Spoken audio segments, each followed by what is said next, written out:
Hello, I'm Caroline Hardaker, and I'm the author of Composite Creatures, upcoming dystopian fiction, coming out in April 2021. And I'm Gabriela Houston, and I'm the author of The Second Bed, Slavic fantasy coming out March 2021.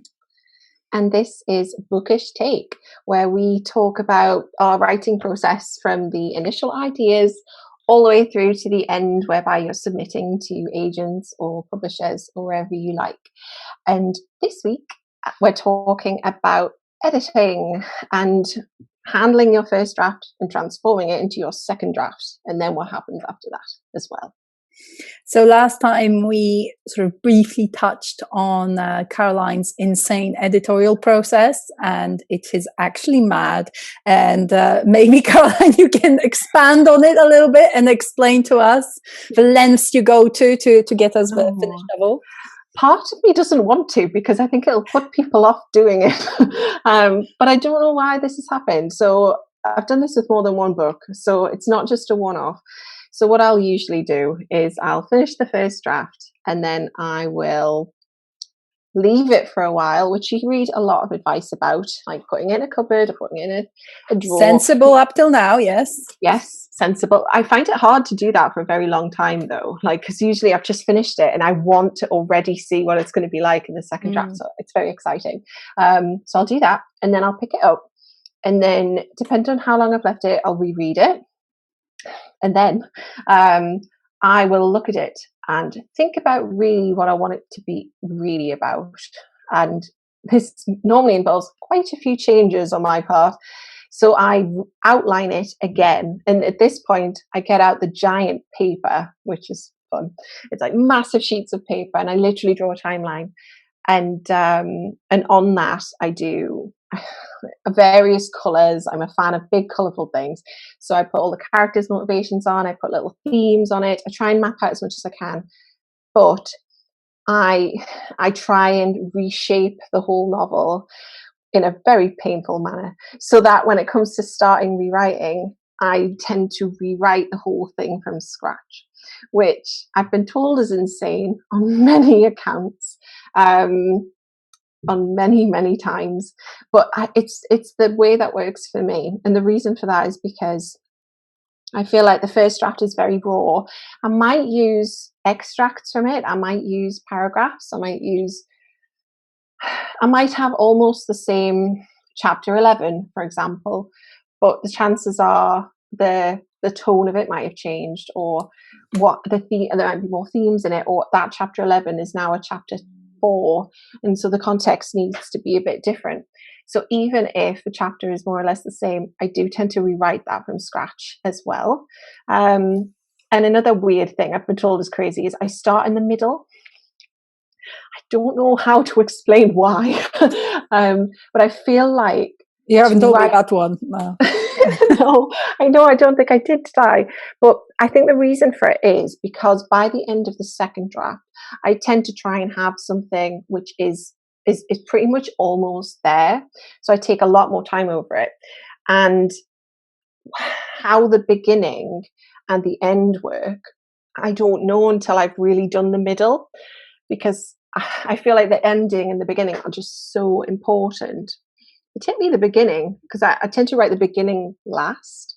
And this is why I'm thinking this process is going to put off anyone who ever fancies writing a novel. But I guess the upside of it is that by the time you've finished your first draft, though at that point you probably you wish that you could just be submitting that and just think, oh, I'm just going to send this off. But the truth is, what you've done is you've created something that's like, there's like a metaphor of pouring sand into a sand pit. That's what your first draft is. You're chucking in all the sand, all of the different elements, the shells and various things. And then the second one is where you build the castles out of the sand. So you're pulling out things, you're shaping it, you're making it real. So it means that no matter what your first draft is like, whether you think it's amazing or whether you think it's absolute trash, it won't be your second draft. It won't be. But I do know that my process is absolutely mental. It's probably more time consuming as well. But I do feel like by the time I finish that second draft, I'm in a much stronger place than possibly a lot of other people are. I don't know. I have two questions about your process. So one, do you have like a split screen with your first draft and then you write a second draft? And the second one was, you were talking about how like in the sort of outlining stage, when you sort of have first idea for a first draft, having too detailed an outline can be a little bit boring. Yeah. So how do you feel about when you've already written the book and now you're writing it again and you know exactly what's going to happen? Does it not get boring? I know I sound like such a hypocrite. Not too. So the split screen thing, almost, I'll print it off, to be honest, so that I can have it there. And by the time I start writing the second draft, I've reread it and outlined it so much that it starts to become this new thing in my head already. So I don't tend to need to refer back very much. I'll refer back more when I'm starting to write the second draft, because I'll be starting in the middle. But as I work my way outwards, I refer less and less to the original, and probably because I haven't waited that long between drafts, probably a few weeks or something, or maybe a month. It's still relatively fresh in my head. So that's that. But then when it comes to the outline, I feel like it's almost in a different place, because it's more like when I said writing the first draft is a process of exploration and discovery. I feel like I get the same feeling when I do the outline for the second draft. So I know the characters, I know that world, at least I think I do at that point. And then when I'm doing this outline, I get the same sense of satisfaction from that. And it's a very broad outline, but it's more detailed than the first one is still.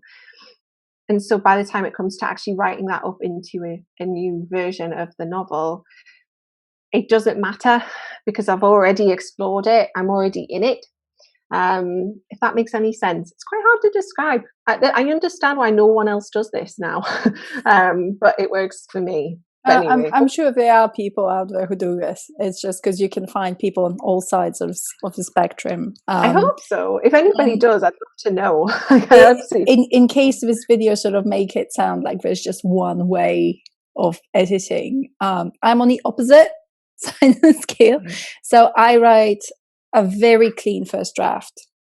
And I mean, I kind of always have. And if by the time I finish a first draft, I will have some bullet points of, I need a scene showing this, or I need this to be a little bit expanded on.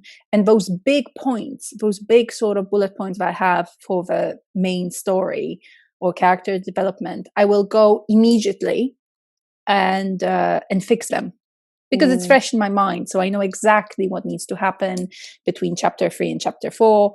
I know how to do it, and I have it fresh in my mind. So I go immediately and fix it. And then I do, my second draft is essentially, I don't really wait very much. I tend to I just go straight through it, because it's fresh in my mind. I can feel the character's sort of voice. And I read through it and I fix everything I see.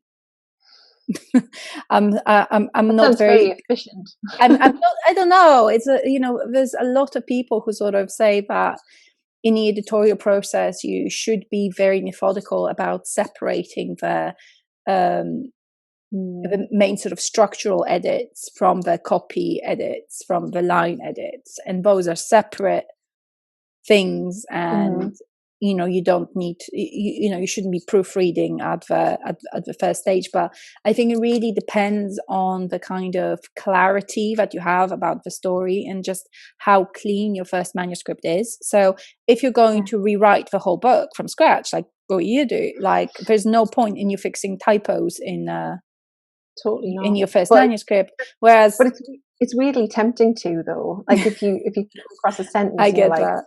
But this would be such a better way of doing it. It's really tempting to fiddle, but you're right. Yeah, it's better to keep them all separate. Yeah, but for me, it's not so, because my first draft is essentially the book is already quite complete. So so from then on, I'm tweaking it, I'm revising it, and if I see a typo somewhere, I'm going to fix it, because I might miss it the next time round. So, and then the process is, once I've done this read through, when I fix anything that doesn't work, or if a character is holding an apple with the right hand in one moment, and then they're petting a goat with that same hand, it just, you need to fix, you need to fix it too. So, and then I send it off to people who sort of will give me feedback, to my kind of beta readers, to my agent, and then and then that gives me that space, that gives me that like time to sort of sit on it. Well, it's interesting, because I remember talking recently to a podcaster about world building at this point, and I was talking about with my drafts how, and he said this was unusual as well, but I'll find out from you if it is, that my first draft tends to be my shortest draft, because there's the least world building in there, because I'm just discovering it, and then it's during that second draft outlining process when I pull out themes. So whether it's it's enhancing claustrophobia, or in the case of Composite Creatures, aspects of the environment, because the premise of the book as well is that it's a very near future to here, or an alternative reality where chemicals and plastics are integrated into everything. So they're in the air, they're in the soil, they're in the sea, and they're starting to affect things just a little bit. But then when I'm doing that outlining, I'll plan out certain things, like how I can fit in more about animals being affected, how I could fit in about more the soil, how that could impact on people's shoes, and so on, like that. So a lot of that doesn't come in until later with me, and then the draft gets longer and longer. So the final draft, in months or whatever it is to come, is the longest draft. But he was saying that a lot of people end up having to cut out a lot of their book, and they start longer, they might get shorter, and then they might get a bit longer again. What happens with you, would you say? It well, the thing is, so with the second bell, I cut quite a few chapters, but then I added more in as well. The later books I haven't cut as much.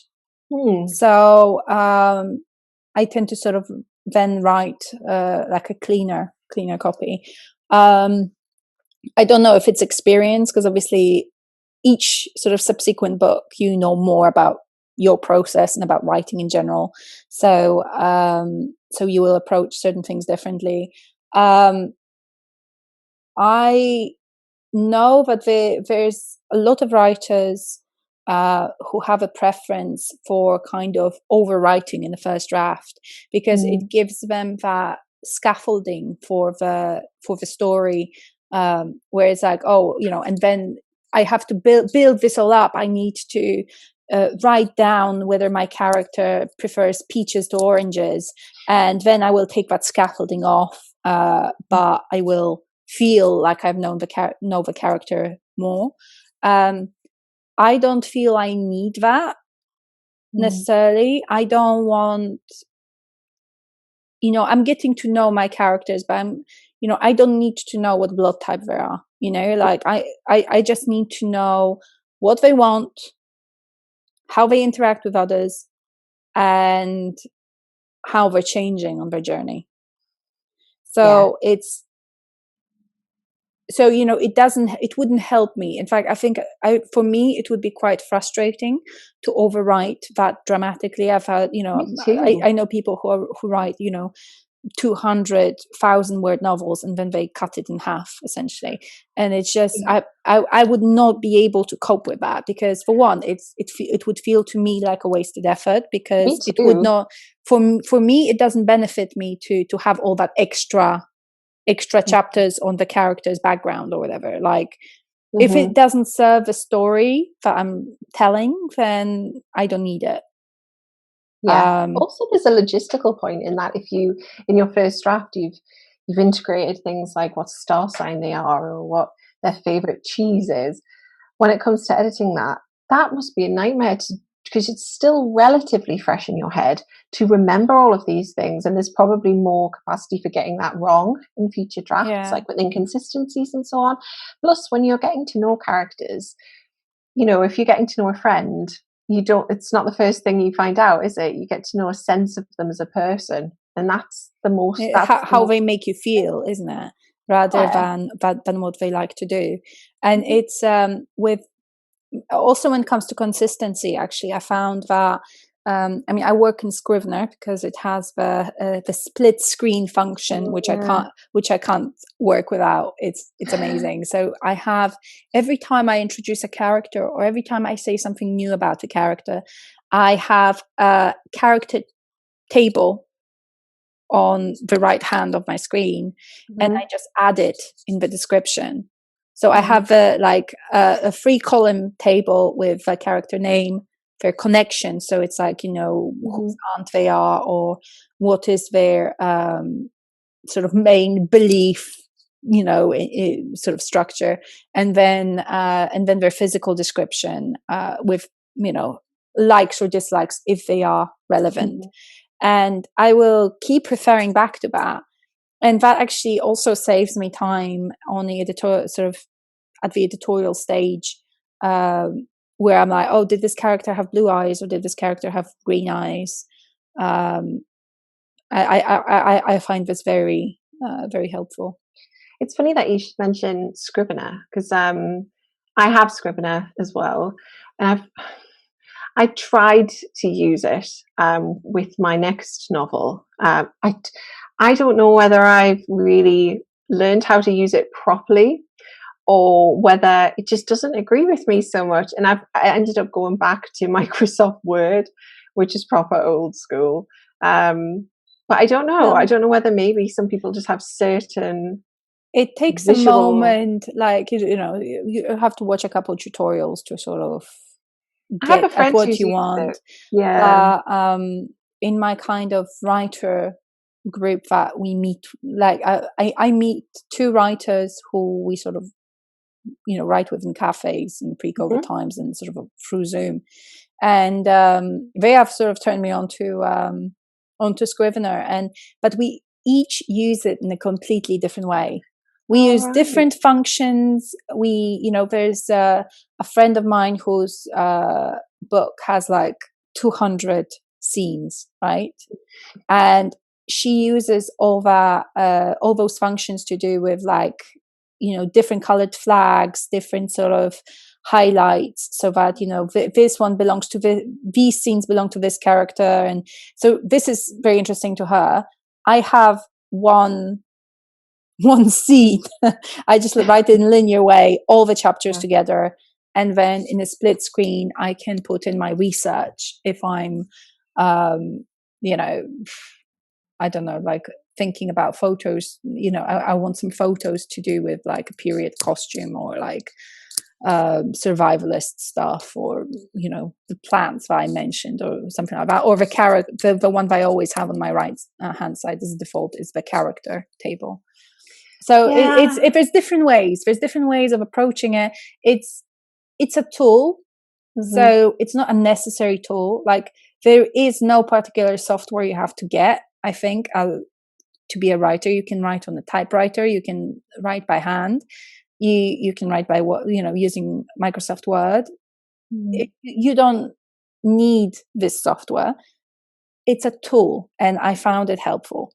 So you know, I know quite a few people who have found it helpful, but I wouldn't want anybody to feel like, oh, I need this, or, you know, I've seen people talk online about like, oh, I need Scrivener in order to plan out a novel, or there's like software which I will not mention by name, but which promises to basically plan your novel for you, essentially.